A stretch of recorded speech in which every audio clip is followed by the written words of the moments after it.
Bismillahirrahmanirrahim. Assalamualaikum warahmatullahi wabarakatuh. Alhamdulillah, alhamdulillahi rabbil alamin. Wassalatu wassalamu ala asrafil anbiya'i wal mursalin wa ala alihi wassahbihi ajma'in. Rabbi shrah li sadri wa yassir li amri wahlul 'uqdatam min lisani yafqahu qawli. Ibu-ibu, bapak-bapak, jamaah sholat isya dan insyaallah sholat tarawih rahimahullah. Alhamdulillah, pada kesempatan malam hari ini Allah karuniakan nikmat yang luar biasa, yaitu nikmat iman, nikmat hidayah, dan nikmat bisa menjalankan ibadah puasa sampai hari ini, serta rangkaian ibadah-ibadah yang lainnya. Semoga amal ibadah kita senantiasa diterima Allah SWT. Amin ya rabbal alamin. Ibu dan bapak jamaah rahimakumullah, sholawat dan salam senantiasa kita haturkan pada junjungan Nabi besar Muhammad sallallahu alaihi wasallam, kepada keluarganya, kepada sahabat-sahabatnya, dan semoga kita adalah umatnya yang nantinya mendapatkan syafaat di yaumul akhir nanti. Amin ya rabbal alamin. Ibu dan bapak jamaah rahimakumullah, ada satu amalan yang amalan ini adalah bagian dari yang nantinya Allah sendiri yang akan memberikan sebuah pahala ini, ya, kepada kita yang akan menerimanya. Apa saja itu yang Allah berikan langsung, bukan melalui malaikatnya. Yang pertama itu adalah level yang paling tinggi. Ya, yang paling tinggi berarti yang number one itu adalah sabar. Jadi orang yang memiliki kesabaran. Jadi orang yang memiliki kesabaran ini adalah level pertama yang hadiahnya, pahalanya itu yang diterimakan pada kita bukan melalui malaikat, Allah sendiri. Jadi ibaratnya Bapak Ibu, ketika kita perlombaan, ya, di kampung, maka kalau hadiahnya itu yang menyerahkan Pak RT, ini paling tidak rice cooker misalnya, rice cooker, atau mungkin dipasangin. Lalu kalau ini meningkat lagi, misalnya tingkat kelurahan, nanti Pak Lurah, hadiahnya mungkin lebih tinggi lagi, sampai akhirnya paling tinggi misalnya di presiden, ya. Misalnya apa? Hadiahnya mobil Alphard misalnya, ya. Itu presiden langsung yang menyerahkan. Nah, di dalam 3 amalan yang ada itu diserahkan langsung oleh Allah, karena pahalanya itu tidak terhingga, tidak dituliskan berapa pahalanya. Sholat berjamaah itu 27 derajat, kan jelas. Sholat di Masjidil Haram itu pahalanya sudah tertulis sekian ratus ribu, ya. Artinya pahala-pahala itu ada teksnya, ya, sudah pasti angkanya, bobotnya. Tapi yang namanya sabar itu bobotnya unlimited. Karena itu level pertama. Yang kedua adalah orang yang mampu memaafkan, ya. Jadi level berikutnya adalah kemampuan orang memaafkan kepada siapapun orangnya yang telah mendolimi dirinya. Jadi sebagai seorang korban itu dalam kapasitas dirinya, orang yang mampu untuk memaafkan itu pahalanya luar biasa. Itu level kedua. Nah, level yang ketiga adalah puasa. Jadi pahala puasa itu termasuk kategori pahala yang langsung diberikan oleh Allah SWT langsung, tanpa melalui perantara malaikat. Nah, salah satu yang kita bicarakan di sini adalah puasa. Kenapa puasa bagian dari yang masuk kategori 3 hal tadi?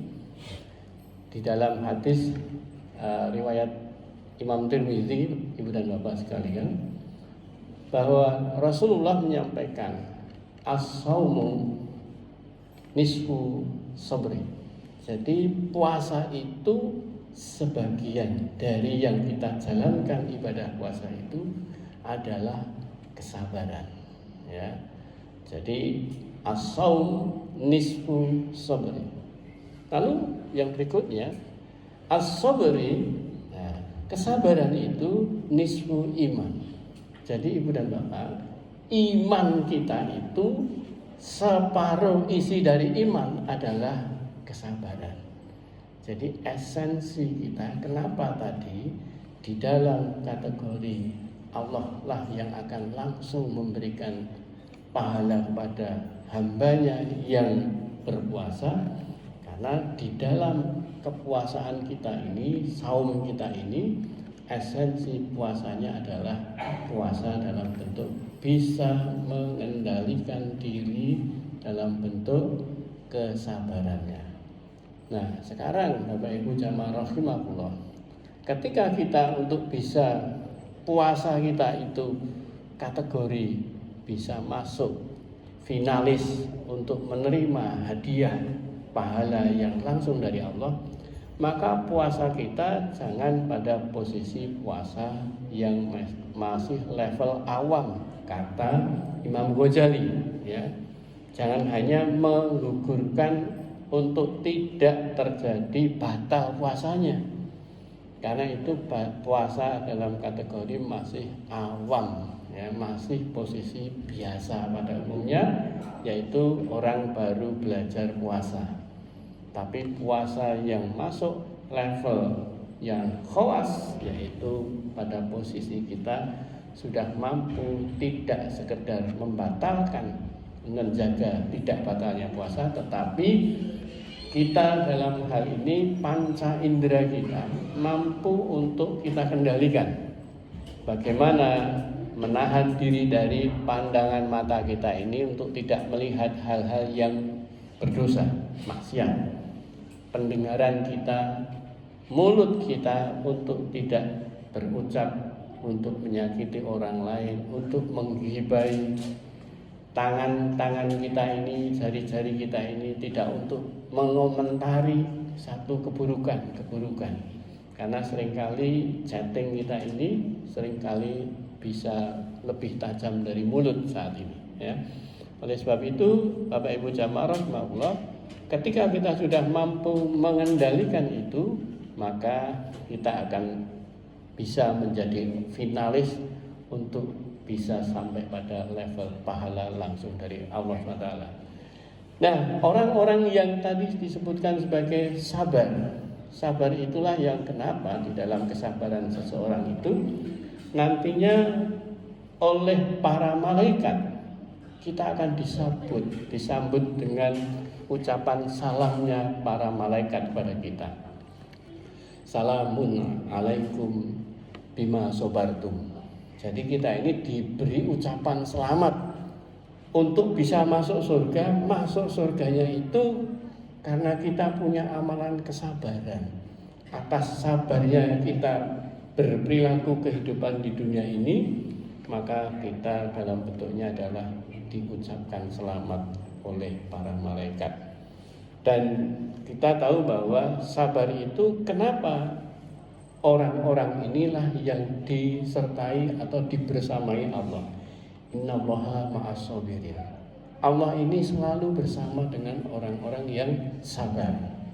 Dan sabar ini selalu didekatkan dengan kebenaran. Di dalam Quran surat Al-Asr itu, innal insana lafi khusrin illal ladzina amanu wa amilus solihati wa tawasau bil haq. Sesuatu yang kita sabar itu menyertai dengan adanya kebenaran. Wa tawasau bis sabr. Jadi konteksnya ketika kita dalam bentuk berperilaku selama puasa ini, mari di dalam puasa kita untuk latihan ajang kesabaran kita asah. Karena nanti ketika kita lulus dalam bentuk kesabaran lewat puasa, insya Allah Allah akan uji lagi dengan sebuah kesabaran yang lainnya, yaitu kesabaran yang dalam bentuknya ada dua, sabar dari dan sabar untuk, ya. Sabar dari itu kalau kita mendapatkan sebuah musibah, sebuah hal yang tidak pernah kita harapkan, sebuah hal yang tidak pernah kita inginkan dan bahkan kita tidak suka terhadap itu, maka kita bisa nggak merespon itu dengan sabar? Maka sabar dari musibah, sabar dari hal yang kita tidak pernah sukai. Sabar ini mengendalikan diri kita untuk tidak meluapkan apa yang menjadi hasrat dan keinginan kita. Jadi keakuan diri ini terkendali untuk tidak diluapkan, tapi menghadirkan Allah di dalam merespon sebuah peristiwa yang tak pernah kita kehendaki, bahwa itu adalah peristiwa yang Allah kehendaki. Jadi kehendak Allah dikedepankan, kehendak diri dibelakangkan. Itulah orang yang sabar. Dalam bentuk yang berikutnya, kita harus sabar untuk ketika kita mengharapkan sesuatu untuk sesuatu yang kita cita-citakan, maka kita dengan sabar untuk menjalani proses. Apapun yang kita punya rencana-rencana, kehendak-kehendak ke depan, maka kita harus tindaki, sikapi dengan sabar. Jadi sabar itu ada dua hal, yaitu sabar dari dan sabar untuk. Dua-duanya bukan perkara mudah, karena untuk meraih ke depan yang kita harapkan, yang sangat berharga itu perlu kesabaran. Nah, kesabaran itu perlu ada gurunya. Gurunya siapa? Yaitu orang-orang terdekat kita. Jadi kalau Bapak Ibu jamaah rahimahullah ingin berlatih sabar, maka bersabarlah dengan orang-orang terdekat kita. Itu adalah guru terbaik. Suami menjadi istrinya guru bagi dirinya, istri suami sebagai gurunya. Orang tua gurunya siapa? Anak-anaknya. Atau orang tua ketika dia sudah punya besanya ataupun mungkin menantunya. Itu semua adalah orang yang menjadi trainer untuk kesabaran kita. Karena itu kalau itu lulus, insya Allah kita menjadi orang-orang yang disambut malaikat, assalamualaikum bima sabartum, ya, sehingga kita masuk orang-orang yang masuk surga disambut dengan malaikat. Demikian Bapak Ibu, semoga kita bisa tergolong orang-orang yang sabar dan akhirnya kita akhir puasa kita menjadi derajat muttaqin. Amin ya rabbal alamin. Assalamualaikum warahmatullahi wabarakatuh.